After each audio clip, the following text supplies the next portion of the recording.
I open my chat here in the live stream. The first thing I get is Scott Helm. Fantastic. And Scott, thank you very much for reminding me of how you were in Oslo dining on delicious way down south barbecue. And I was just stuck here on the Great Barrier Reef, which just seems really unfair on you. It's okay. In case you guys haven't seen it before, go to Scott's Twitter and look at Way Down South.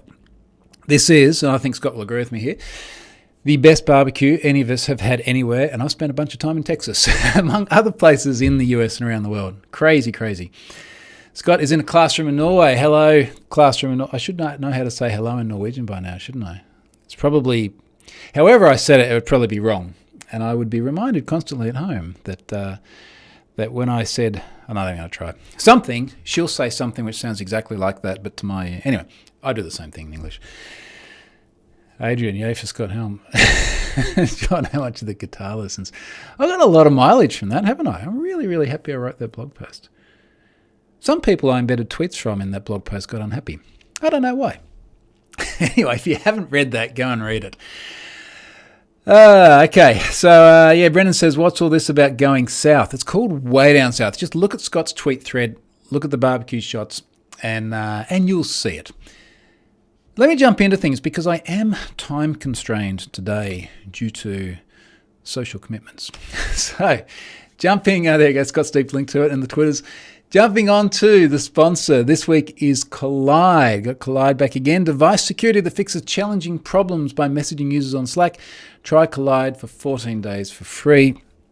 Collide has now been a regular sponsor as well, so big thanks to them.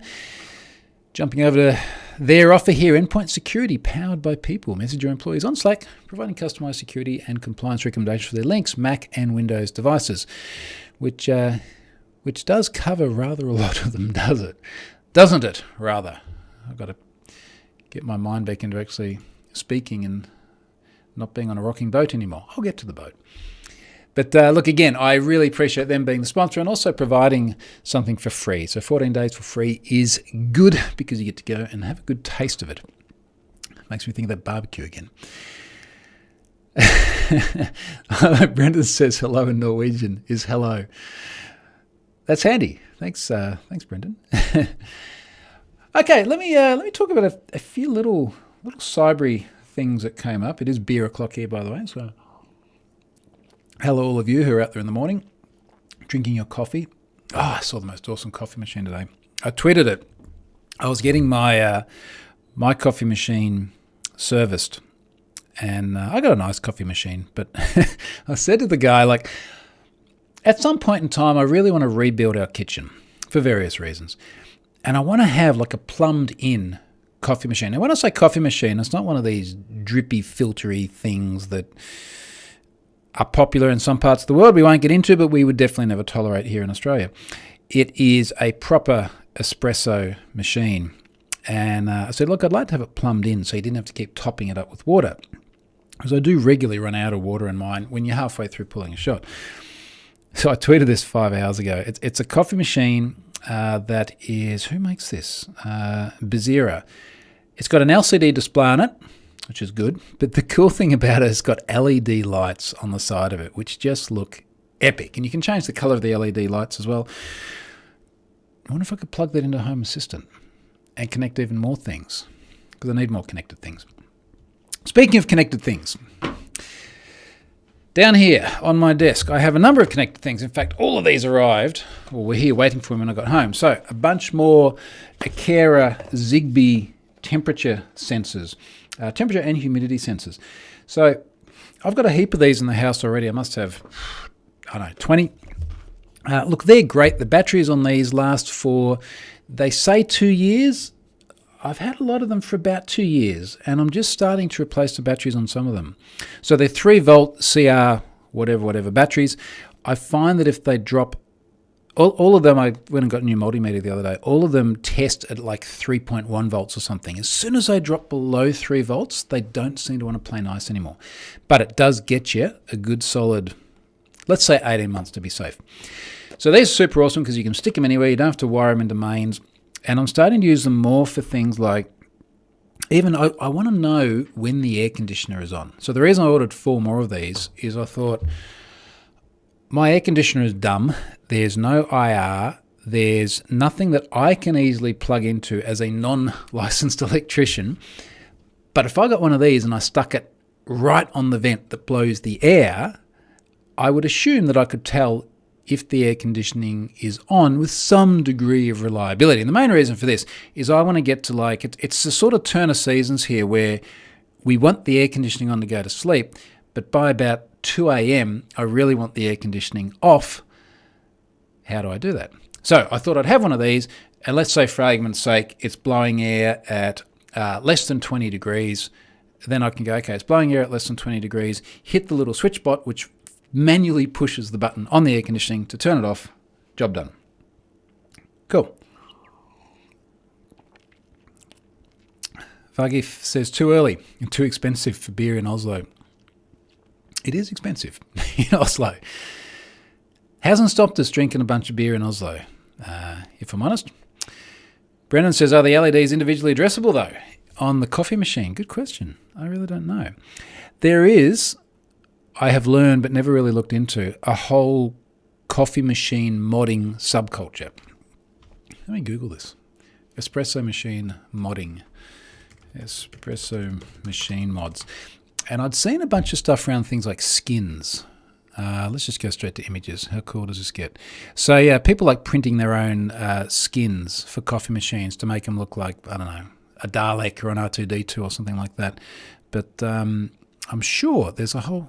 What about espresso machine LED? See it under me, Brendan? Next thing you know, I'm going to have even more IP addresses in the house. Some of these look pretty cool. Speaking of IoT, also had this one arrive today. So this is a Clever Life door and window sensor. Now I have, for a very long period of time, dreamed of being notified when we get physical mail in the mailbox. And this is one of those like really little things in life, right? Where I think it would be just cool to know when there's mail in there. And I started out with an Aqara vibration sensor. The thinking being that when the lid gets lifted up, the vibration sensor triggers and that's it. I don't know if it was just the Aqara one or if the Zigbee range there is poor. I've got a bunch of Philips Hue mains-powered Zigbee lights very close to the letterbox, so they should all act as repeaters, but I just couldn't get a reliable signal out of it. And then a few weeks ago, I saw my good mate Lars Klint do a YouTube video on wiring one of these, well, wiring, it's wireless, putting one of these in his letterbox on his farm, and that seemed to work really well. So these are Wi-Fi. It looks like they'll tie into the Tuya ecosystem, which then integrates very well with Home Assistant. So I think my weekend project is going to be finally getting the letterbox to give me a notification when mail comes. Now this is just a door and window sensor, so I assume it's effectively just a reed switch. Incidentally, I also tried the Aqara versions of those, which I use on my garage doors and a couple of other places, and they didn't work too well, so maybe it is a Zigbee thing. So just a reed switch, so it's only going to tell me when the letterbox is open or closed. Now, the problem there, of course, as I think through it, is like the mailman comes, opens the letterbox, puts the mail in, that triggers the event, you've got mail. I go out, I open the letterbox to get the mail, that's going to trigger the event, you've got mail. So I think maybe what I need is something that's more presence related for mail. So maybe I need like a little IR sensor or something, like a sensor and a receiver, and if the mail is in there blocking it, then you've got mail. One of the most embarrassing aspects of my house is the mailbox. And I say that because it is a very shitty, cheap mailbox on a stake out the front of an otherwise very nice house. And there are many legacy reasons for that I won't go into at the moment. But my dream, along with automating my You've Got Mail, is to actually get a decent mailbox. So I think when I get the decent mailbox in there, I'll work out a more permanent solution. But this will do for now. Stratus says, "G'day Troy, I'll tweet you the best coffee machine ever. Don't do it to me. I'm going to end up with more IP addresses, aren't I? I'm going to be looking for that now on my Twitter feed. I'm waiting for it. Oh, my Twitter feed's got lots of stuff in it. I have to come back to that. Moving on to other things. I have my Bluetooth back. Now, I had a really, really weird situation last week where I was approaching the end of my live stream, and suddenly my mouse wouldn't move, and I lost complete control of the keyboard, and I couldn't do anything. And I'm here in the live stream, and they're like, everything's broadcasting, but I can't stop it. And I'm like, okay, you can all join me debugging this. And I'm wandering around grabbing different mices and keyboards and things like that. And I eventually steal my daughter's wired mouse and keyboard, managed to get back control. Anyway, after that, I discovered that my Bluetooth device had just completely dropped out of Device Manager, like gone completely. And I tried the usual reinstall drivers, all that sort of thing, didn't work. Check for Windows updates, no joy. I went away on holidays. I'm going to talk about that in a lot of detail in just a moment as I get the iPad ready with all my epic photos to remind me of what I'm talking about. And I came back to it and went, all right, I've got to fix this, mostly because I use ergonomic keyboard and ergonomic mouse. And I must seriously have more than 10,000 hours on devices just like this because I've been using them for 20 years or something.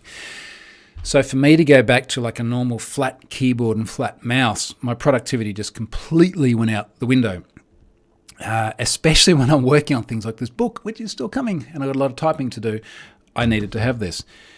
So I devoted some time today, and someone actually said, I put it on Twitter, someone said, go into your BIOS and check if Bluetooth is enabled. So I shut down, boot into BIOS, cannot find any settings for Bluetooth, and I'm wondering if it's because Bluetooth is done via an external card on this desktop Lenovo. It's not on the motherboard or anything like that. So maybe, I don't know, maybe it doesn't exist in BIOS.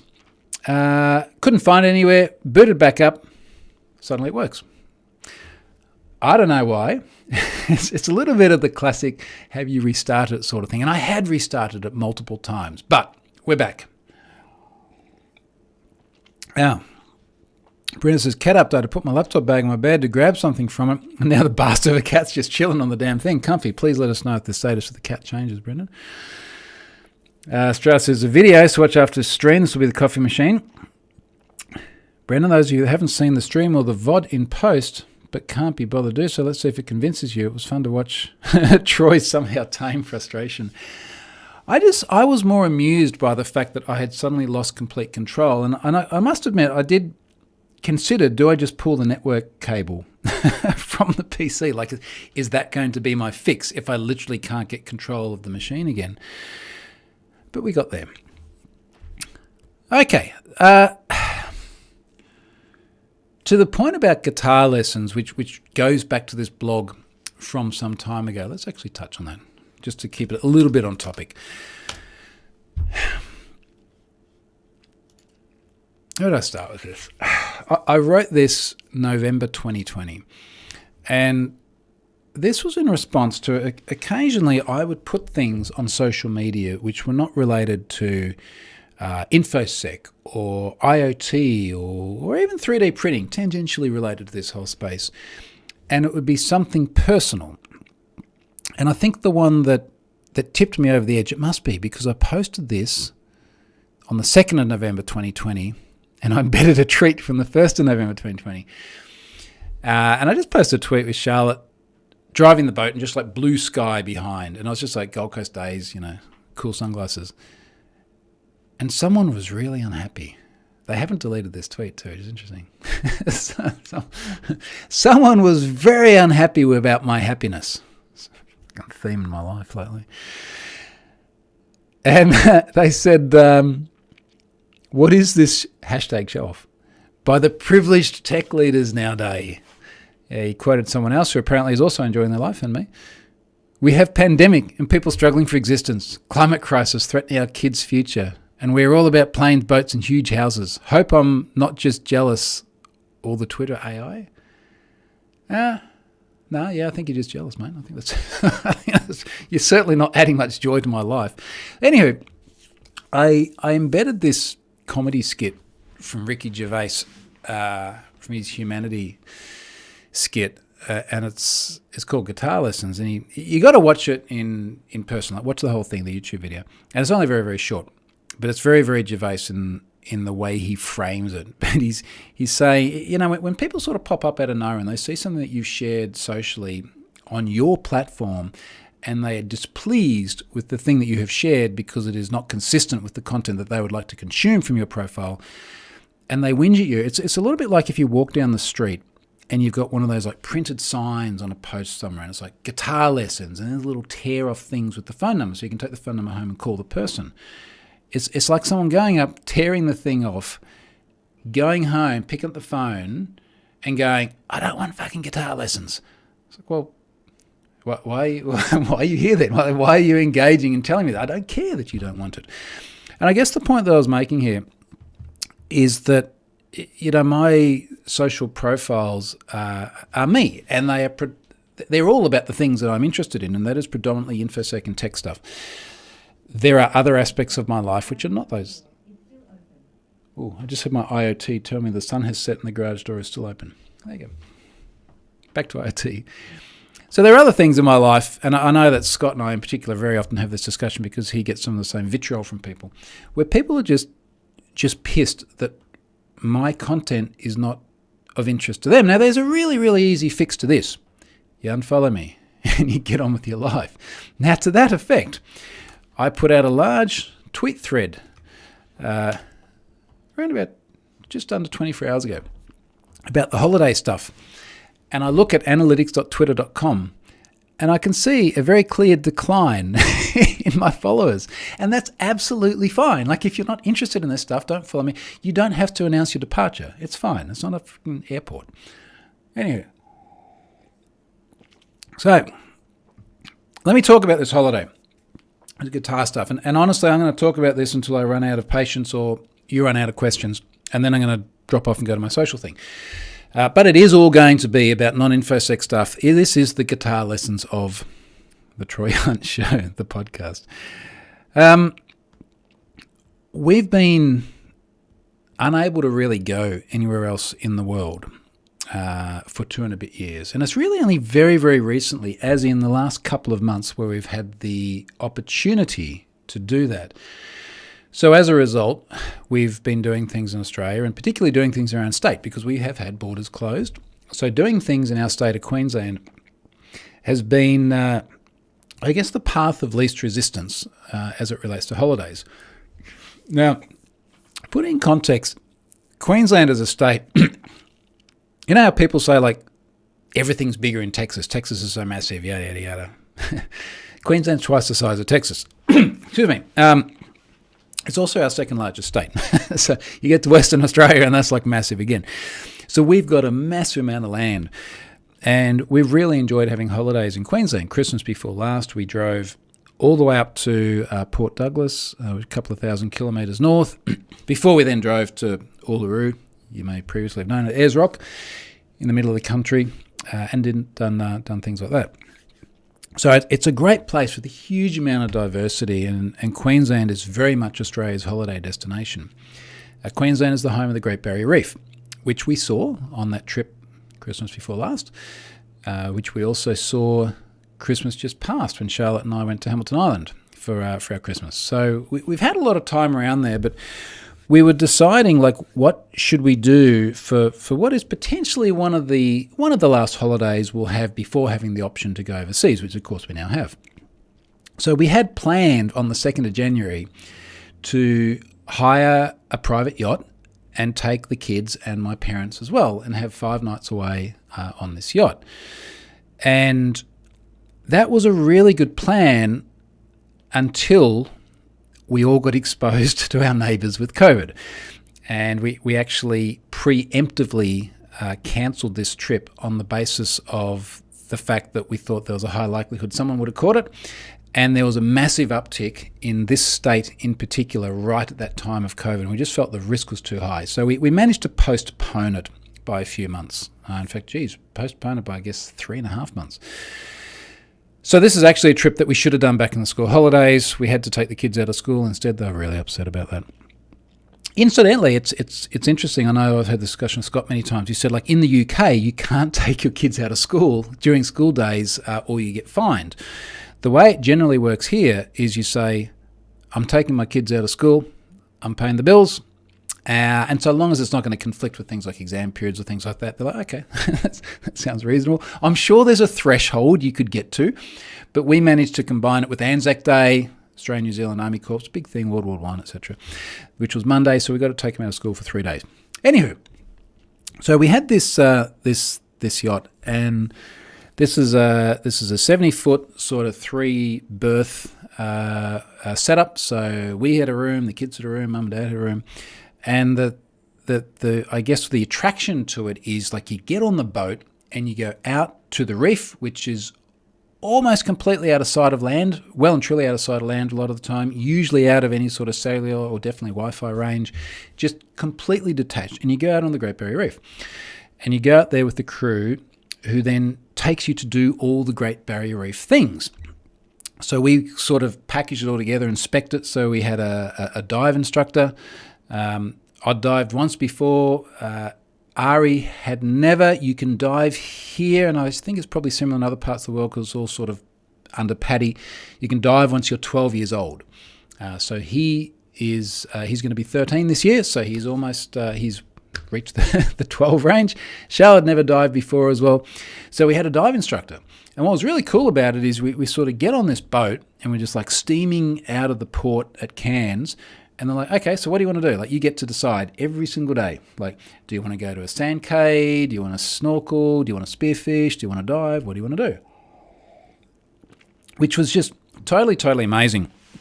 And that 6 of us in our family ended up with 5 crew. So we had a captain, and he reckoned about 10,000 hours of diving experience, which is kind of amazing. As much time as I spent on this keyboard. We had a second mate who was also awesome. We had a host she'd sort of serve all the food and everything. We had a chef, and he made just epic meals. All this is in a tweet thread, by the way. And we had the dive instructor. So we just literally got to spec every day. And the weather was a bit ordinary when we first got there. So we kind of went, okay, well, there's some things that are better for that kind of weather and other things that are not. Which reef will we go to today? Where will we moor? And like we just got on this boat, and bar 2 short excursions to sand caves, we just spent the entire time on the boat. Half of us managed to avoid any seasickness. I was fortunate to be in that half. I won't name who the other 3 were, but it was very minor, and people had seasickness tablets and things like that. But the thing about the reef is the reef protects pretty much the mainland from any waves. So one thing is, once you get to about Rockhampton in Australia and you get to the Great Barrier Reef, everything north of there, you don't have waves on the beach. They're tiny. You go out here in Surfers Paradise, which is named for a very obvious reason, and you've got great waves all the time because there's no reef.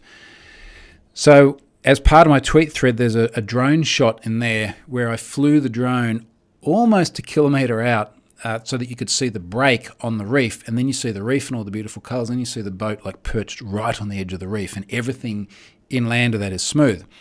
Now, as the tide gets higher, more waves come through, you rock around a little bit, but for the most part, it's very placid. It was kind of strange to get off the boat because you felt like for a day afterwards, everything's still rocking backwards and forwards.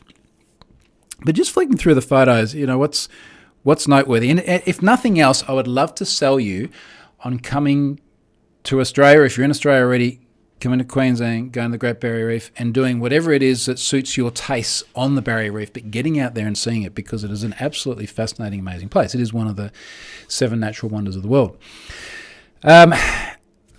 Looking through the pics here, I mean, the stuff that's amazing is, obviously all the sea life.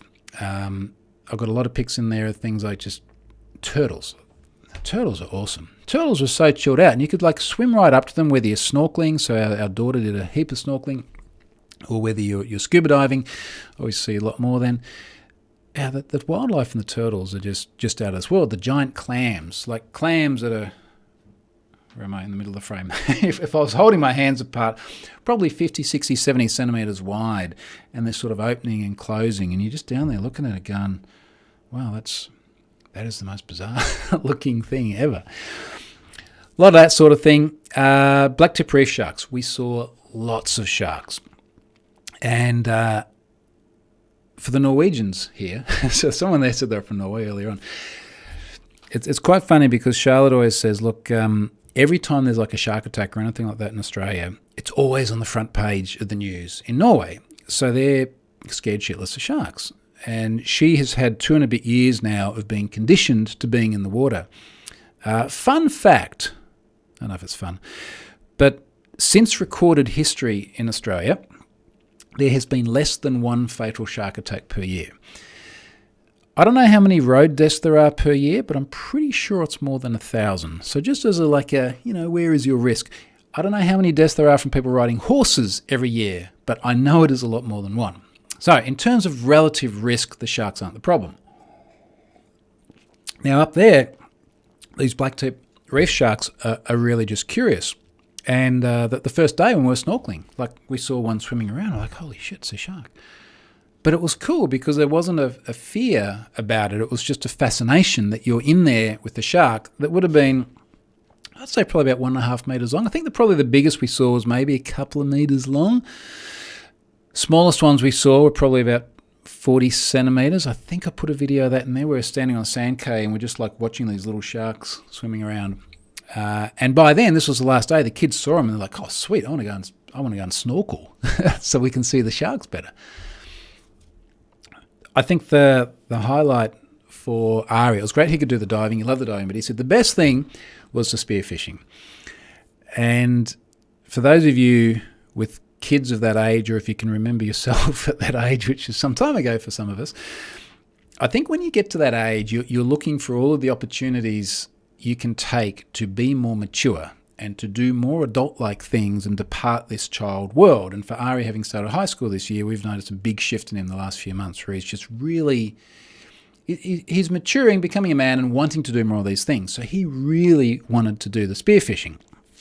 And there was never a question. It's just like, yeah, sure, if you want to do the spearfishing, you can have a loaded spear, no problems.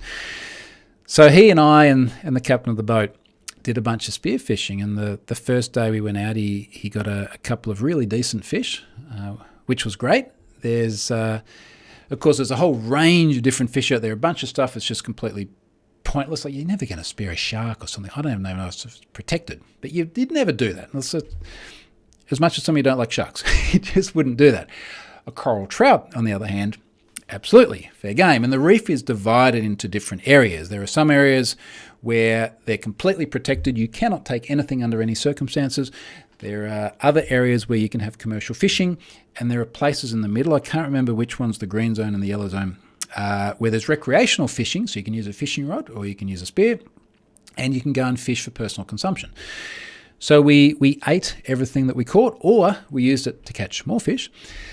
And he was just super, super stoked being able to take this spear, snorkel around. You're on a snorkel and a lightweight belt, and just diving down, spearing fish, taking them back to the boat, and the chef would cook them up for dinner.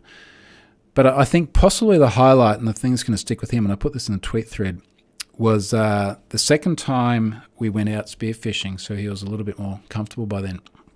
He nails this fish, and he's got this fish, and it's on the end of the spear. I'm just trying to find the photo so I can accurately describe the excitement of it. So he's got this, it's on the end of the spear, and of course what you got to do then is sort of go down and get the fish off the spear and chuck it back on the little support tender that we had following around. And here's the series just here. So he's got this, and there's always a little bit of excitement. It's kind of nice spearfishing because you get to choose what it is you catch, as opposed to normal fishing where it's like, who knows? But of course, once you catch it, it's not like normal fishing where you can't really chuck it back once you spear it. So you got this fish, and it's on the end of the line, on the end of the spear, and next moment, this reef shark just comes up and grabs the fish, and we're trying to fight this reef shark off because this is our fish. We caught the fish. And there's photos in here of the captain going down, just trying to push the reef shark away. And then he sort of does that, and he comes back and he's got the fish. And then the shark keeps coming up. And Ari and I there, and the shark is circling around. There's a video there. And I'm glad I had the peace of mind to stop fighting the shark and get the GoPro out and just take some stills and some video. But both our spears are unloaded. He just shot something. I just shot and missed something. So we've got the blunt end of it. And I just remember one occasion that the shark is coming up not for us. We never felt threatened, but coming out for the fish. And I'm like literally bumping it in the head, trying to get rid of it, but also not wanting to hurt it because it's a beautiful part of the wildlife. And that was just, that was just totally fascinating to like be there. I'm just watching the video now with this shark circling around, and you're like, I don't know, it would have been interesting to see my heart rate. Watching it back now, I don't recall feeling frightened.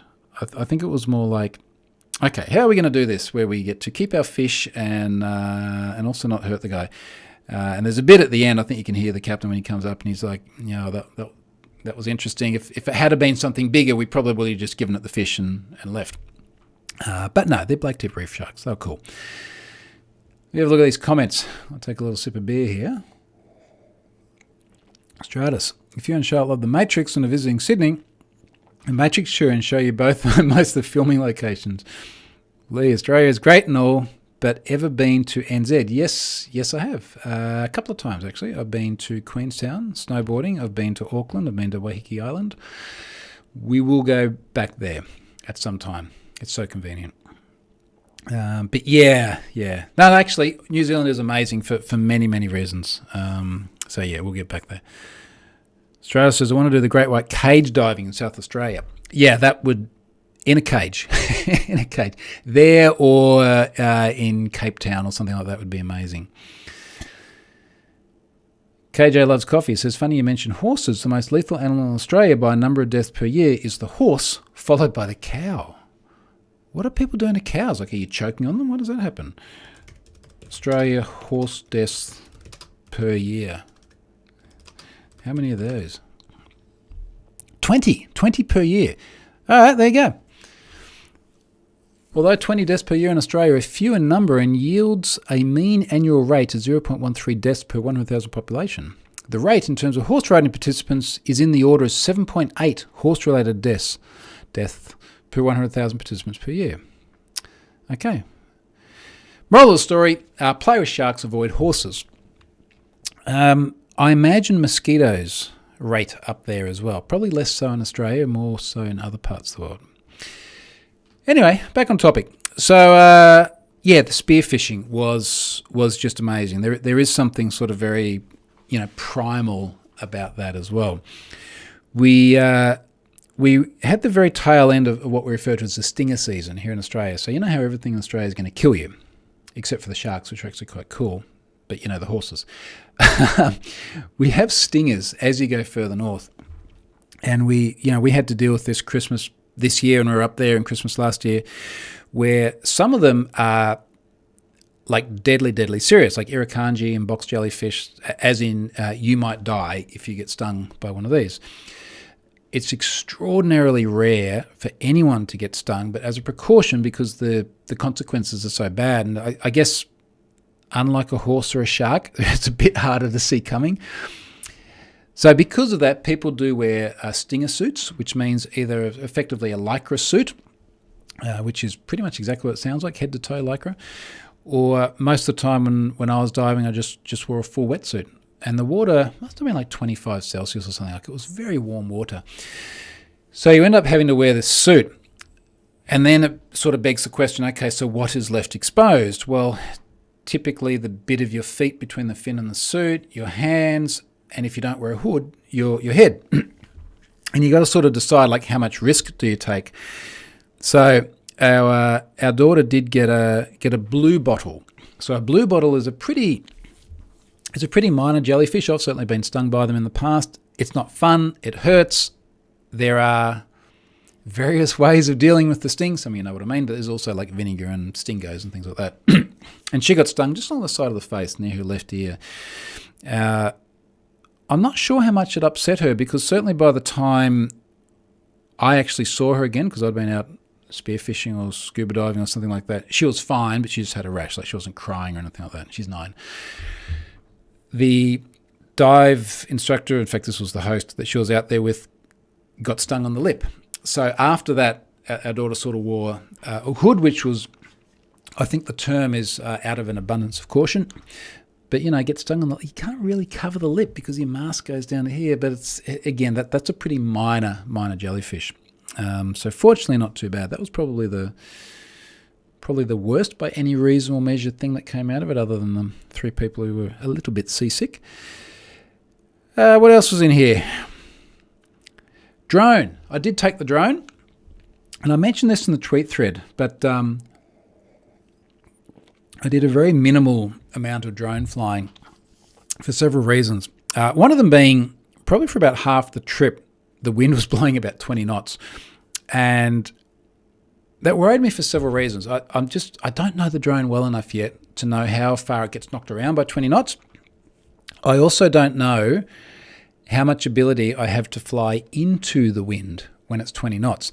And when you think about, you have ocean everywhere and then this very, very small platform, which is a boat, my landing zone is very, very limited. And if I was downwind of the boat and I couldn't get back up, it's like it's going in the ocean. That's all that's going to happen, and that's going to be a very, very unpleasant thing. And then the final thing was, it was a reasonable sized boat. 70 foot is a decent boat, but the back had tenders on it, and then the front has everything from like anchor to hatches and things like that. So the actual amount of space where you can cleanly land a drone in wind was very, very limited. And then the 2 sand caves we went to were drone-free areas because it's got a lot of protected bird life on there. And apparently, I'm not sure if it's birds don't like drones or drones don't like birds. They're probably more interested in protecting the birds, so you can't fly the drone on the sand caves. So I only sort of had a couple of days where it's like, I think I'm confident enough to take enough risk to take off the boat, do a little bit of footage, and then fly it back. So I actually got much less than what I expected. We got back yesterday, and I got up this morning at about 5 o'clock, which is pretty normal for us here, and sat outside as the sun was coming up, and it was this beautiful like orange sunrise. I thought, this would be perfect. Be perfect for some drone footage. So I'll do more of that from home and post more of that because it is kind of epic. Didn't post this. Kids jumping off the roof of the boat. That was a highlight for them. There is something about kids jumping off high things into water, which will just never get old. I think we have all either done that or wanted to do that at some time as children. So they enjoyed that with their stinger suits on, of course. And so we sort of finished that up. Took the 20-minute ride to the airport from the harbour, 2-hour flight back to Brisbane we left from because there's a few more flights from the Gold Coast. Came home and that's it. The kids went back to school today. So it was a sensationally amazing holiday. And again, I would strongly recommend for anyone that is interested in Australia or Queensland or Great Barrier Reef, like go and see that at some time.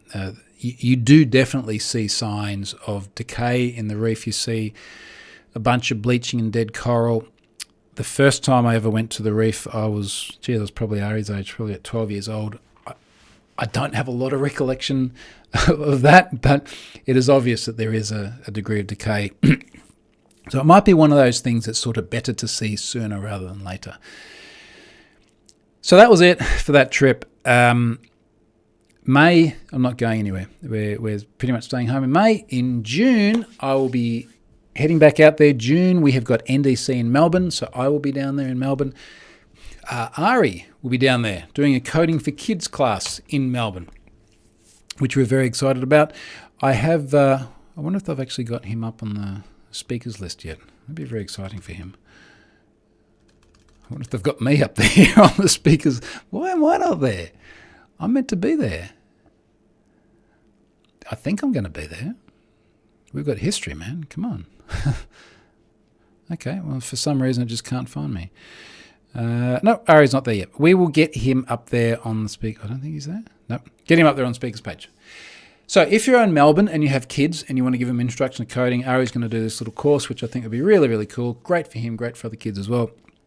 I have mentioned before that Charlotte and I will be in Tasmania after that as well. It'll be the first trip to Tasmania for both of us.